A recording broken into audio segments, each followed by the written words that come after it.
ಪ್ರಿಯ ವೀಕ್ಷಕರ ನಮಸ್ಕಾರ. ಆಸ್ತಿಗಾಗಿ ಅಣ್ಣ ತಂಗಿಯರ ನಡುವೆ ನಡೆಯುವ ಜಗಳ ಹೊಸದೇನಲ್ಲ.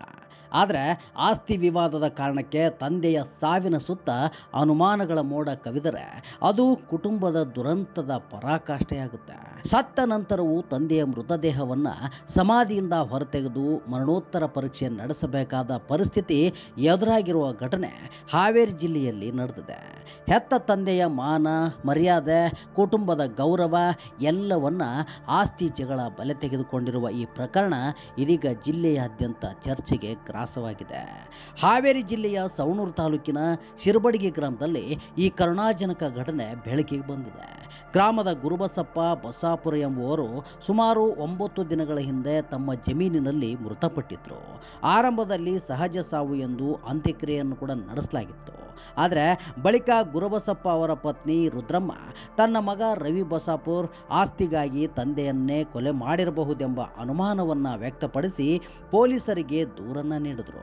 ದೂರಿನ ಆಧಾರದ ಮೇಲೆ ಅಧಿಕಾರಿಗಳು ಪ್ರಕರಣವನ್ನು ಗಂಭೀರವಾಗಿ ಪರಿಗಣಿಸಿ ತಹಶೀಲ್ದಾರ್ ನೇತೃತ್ವದಲ್ಲಿ ಮೃತದೇಹವನ್ನು ಸಮಾಧಿಯಿಂದ ಹೊರತೆಗೆದರು. ಬಳಿಕ ಕುಟುಂಬ ಸದಸ್ಯರು ಹಾಗೂ ಹೆಣ್ಣು ಮಕ್ಕಳ ಸಮ್ಮುಖದಲ್ಲೇ ಮರಣೋತ್ತರ ಪರೀಕ್ಷೆಯನ್ನು ನಡೆಸಲಾಯಿತು. ಸಾವು ಸಹಜವಾಗಿತ್ತೆ ಅಥವಾ ಕೊಲೆಯೇ ಎಂಬುದನ್ನು ವೈದ್ಯಕೀಯ ವರದಿ ಸ್ಪಷ್ಟಪಡಿಸಬೇಕಿದೆ. ಕುಟುಂಬದೊಳಗಿನ ಆಸ್ತಿ ವಿವಾದವೇ ಈ ಘಟನೆಯ ಮೂಲ ಕಾರಣ ಅಂತ ಹೇಳಲಾಗ್ತಿದೆ. ಕಳೆದ ಸುಮಾರು 15 ವರ್ಷಗಳಿಂದ 27 ಎಕರೆ ಜಮೀನಿನ ವಿಚಾರವಾಗಿ 4 ಸಹೋದರಿಯರು ಹಾಗೂ ಒಬ್ಬ ಸಹೋದರನ ನಡುವೆ ವಿವಾದ ನಡೀತಾ ಇತ್ತು. ಮೃತ ಗುರುಬಸಪ್ಪ ಅವರು ತಮ್ಮ 4 ಹೆಣ್ಣು ಮಕ್ಕಳ ಹೆಸರಿಗೆ ಸುಮಾರು 20 ಎಕರೆ ಜಮೀನನ್ನು ನೋಂದಣಿ ಮಾಡಿ ಕೊಟ್ಟಿದ್ರು ಎಂದು ಹೇಳಲಾಗ್ತಿದೆ. ಇದೇ ವಿಚಾರ ಕುಟುಂಬದಲ್ಲಿ ಭಿನ್ನಾಭಿಪ್ರಾಯಕ್ಕೂ ಕಾರಣವಾಗಿತ್ತು ಎಂದು ತಿಳಿದುಬಂದಿದೆ. ಇನ್ನೊಂದು ಕಡೆ ಮೃತರ ಮಗ ರವಿ ಬಸಾಪುರ್ ಕೂಡ ಹಲವು ಗಂಭೀರ ಆರೋಪಗಳನ್ನು ಮಾಡಿದ್ದಾರೆ. ತಂದೆಯ ಸಾವು ಸಹಜವಲ್ಲ, ಕೊಲೆಯೇ ಆಗಿದೆ ಎಂದು ಒಪ್ಪಿಕೊಂಡಿರುವ ರವಿ ಈ ಕೃತ್ಯದಲ್ಲಿ ತನ್ನ ಸಹೋದರಿಯರ ಪಾತ್ರವಿದೆ ಎಂದು ಆರೋಪಿಸುತ್ತಿದ್ದಾರೆ. ಹೀಗಾಗಿ ಪ್ರಕರಣ ಮತ್ತಷ್ಟು ಕುತೂಹಲವನ್ನು ಕೆರಳಿಸಿದ್ದು, ಆರೋಪ ಪ್ರತ್ಯಾರೋಪಗಳ ನಡುವೆ ನಿಜಾಂಶವೇನು ಎಂಬ ಪ್ರಶ್ನೆ ಎಲ್ಲರನ್ನೂ ಕಾಡ್ತಿದೆ.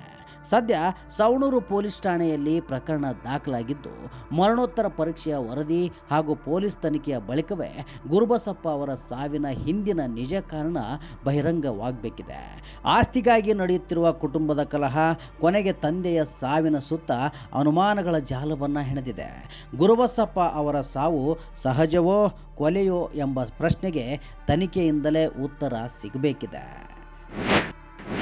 ಒಳಗೆ ನಮ್ಮಪ್ಪ ಅದು ಸ್ವಯರ್ಜಿತ ಆಸ್ತಿ ಕೋರ್ಟ್ ಯಾವಾಗ ಕೊಡಬೇಕು, ನನ್ನ ಮಕ್ಕಳಿಗೆ ನಾನು ಕೊಡಬೇಕು ಅಂತಂದು ಬಡ ಸಬ್ ರಿಜಿಸ್ಟರ್ ಹೋಗಿ ದಾನಪತ್ರ ಮಾಡಿಬಿಟ್ರು. 19 ಎಕರೆ ಅಪ್ಪನ ಸ್ವಯರ್ಜಿತ. ಅವಾಗಿಂದ ಇವ ಅಪ್ಪನ ಮೇಲೆ ಕಚ್ಚ ಇಟ್ಬಿಟ್ಟಿದ್ದಾನು. ತೋಟಕ್ಕೆ ಬಂದು ನಮ್ಮಪ್ಪ ಅಪ್ಪಾಗ ಆವಾಜ್ ಆಗ್ತಿದ್ದಂತೆ, ಕೊಡಗೋಲು ತೊಗೊಂಡ್ಬಂದು, ಯಾಕಂದ್ರೆ ತಂಗಿ ಜೊತೆಗೆ ಇದ್ಲಿಲ್ಲೇ. ಅವಾಗ ಈಗ ಒಂದು 15 ದಿನದಿಂದ ಇಲ್ಲಿ ಅವರು ಅಡ್ವೊಕೇಟು ನಮ್ಮ ಅಡ್ವೊಕೇಟು ರಾಜಿ ಮಾಡಿ ಇದನ್ನು ಮುಗಿಸ್ಬೇಕು ಅಂತ ಹೇಳಿ, ಇಲ್ಲಪ್ಪ ನಿಮ್ಮ ಅಪ್ಪನ ಸ್ವಯರ್ಜಿತ ಹೆಣ್ಮಕ್ಳಿಗೆ ಮಾಡಿದಾರು, ನೀ ಸುಪ್ರೀಂ ಕೋರ್ಟಿಗೆ ಹೋದ್ರು ಇದಕ್ಕೆ ನೀನು ಗೆಲ್ಲಕ್ಕಾಗಲ್ಲ, ನಿಮ್ಮ ಅಜ್ಜಂದ ಆಸ್ತಿ ಒಳಗೆ 5-6 ಎಕರೆ ಒಳಗೆ ನೀನು ಫೈಟ್ ಮಾಡಬೇಕು, ಅದಕ್ಕೆ ಹೆಣ್ಮಕ್ಳಿಗೆಲ್ಲ ಹೇಳಿ ಕನ್ವಿನ್ಸ್ ಮಾಡಿ ನಿನಗೆ 6 ಎಕರೆ ಕೊಡಿಸ್ತಾನೆ ಅಂತ ಹೇಳಿ ಕಳಿಸಿದ್ರಂತೆ. ಅದಕ್ಕೆ ಇಲ್ಲ, ನಾನು 3 ದಿನ ಟೈಮ್ ಕೊಡ್ರಿ, ನಾನು ವಿಚಾರ ಮಾಡಿ ಬಂದು ಹೇಳ್ತಾನೆ ಅಂತಂದು ಆ 3 ದಿನದೊಳಗೆ ಇಲ್ಲಿ ನಮ್ಮಪ್ಪಗೆ ಈ ರೀತಿ ಆಗಿದೆ. ಮನೆ ಬಿಟ್ಟು ಇಲ್ಲಿ ಬಂದು ಜಗಳ ಮಾಡೋದು ಮಾಡಾಕತ್ತಿದ್ಮ್ಯಾಗ ಕೋರ್ಟ್ಗೆ ಹಾಕಿದ್ರು.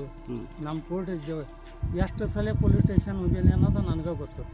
ಇನ್ನೂ ಒಂದು ತಿಂಗಳು 1.5 ತಿಂಗಳಿಂದ SP ಆಫೀಸಿಗೆ ಕಂಪ್ಲೇಂಟ್ ಆಯಿತು. SP ಆಫೀಸ್ನಿಂದ ಮತ್ತೆ ಈಗ ಕಂಪ್ಲೇಂಟ್ ಅಲ್ಲ. ಈ ನಿಮ್ಮಗಳ ಜಗಳದ ಮಧ್ಯೆ ಅನ್ಯಾಯವಾಗಿ ಸಾವನ್ನಪ್ಪಿದ್ದು ಎಷ್ಟು ಇದು ನಿಮ್ಗೆ ಸಂಕಟ ಆಗ್ತಾ ಇದೆ? ನೋಡ್ರಿ, ಇರೋದ ಸಂಕಟ, ಕಳ್ಳ ಅಂದ್ರೆ ಇದ್ದೇ ಇರ್ತದೆ ಒಳಗೆ. ಆದ್ರೆ ಅದು ಸಹಜ ಸಾವು ಏನು ಅನ್ನೋದು ಈಗ ರಿಪೋರ್ಟ್ ಬಂದಾಗ ಗೊತ್ತಾಗ. ನಿಮ್ಮ ಪ್ರಕಾರ ಏನು ಅನ್ಸ್ತದೆ ಸರ್? ಈಗ ನನಗೆ ಅನ್ಸಿದ ಮಟ್ಟಿಗೆ ಏನೋ ಪಾಯ್ಸನ್ ಹಾಕ್ಯಾಕೆ ಕೊಂದಾರ್ರಿ ಅಂತ ಅನಿಸ್ತದೆ. ಯಾಕಂದ್ರೆ ಆ ವ್ಯಕ್ತಿ ಅವತ್ತು ಬೆಳಗ್ಗೆ ಇಲ್ಲಿ 7 ಗಂಟೆಗೆ ಒಂದು ನಾಯಿಗೆ ಪಾಯ್ಸನ್ ಹಾಕ್ಕೊಂಡ್ರಿ. ಒಂದು ಮ್ಯಾಗ ಅದು ಸ್ವಲ್ಪ 1 ಗಂಟೆ 2 ಗಂಟೆಗೆ ಇವನು ಅವಾಗ 10 ಗಂಟೆಗೆ ಸತ್ತಾನಂತ. ನೆಲಗೆಬ್ರೆ ಸತ್ತಾನ, ನಾಯಿನೂ ನೆಲಗೆಬ್ರೆ ಸತ್ತ. ನೀವು ಮಣ್ಣಿಗೆ ಯಾಕೆ ಹೋಗ್ಲಿಲ್ಲ ಹಿಂಗೆ ಅಂತಂದು ಹೇಳ್ತಾರೆ? ನಾ ಹೇಳಿದ್ನಲ್ರಿ, ನಾವು ಮಣ್ಣು ಹಾಕೋದಿಲ್ಲ ನಿನಗೆ, ಮಣ್ಣು ಅವಾಗನ ಹೇಳಿ ನಾವು ಇದ್ದಾಗ. ಅಂದ್ರೆ ಏನು ಗಲಾಟೆ ಆಗಿತ್ತ? ಏನು ಗಲಾಟೆ ಇಲ್ರಿ, ಹಂಗ ಜಗಳ ಇವ. ಮಗನ ಮ್ಯಾಗ ಸಂಶಯ ರೀ, ಮತ್ತೆ ಯಾರಲ್ಲ ಹೊಲ ಹೆಣ್ಮಕ್ಳಿಗೆ ಮಾಡಿರೋದಕ್ಕೆ ಹಂಗೆ ಮಾಡಾಕತ್ತೇನವ.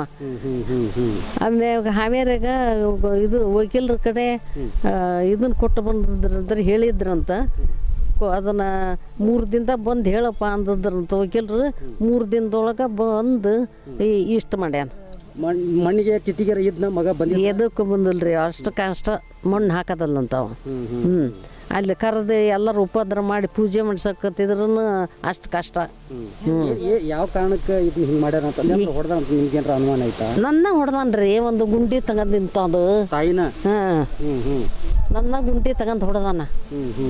ಶ್ರೀ ಕರ್ನಾಟಕ ಹಾವೇರಿ.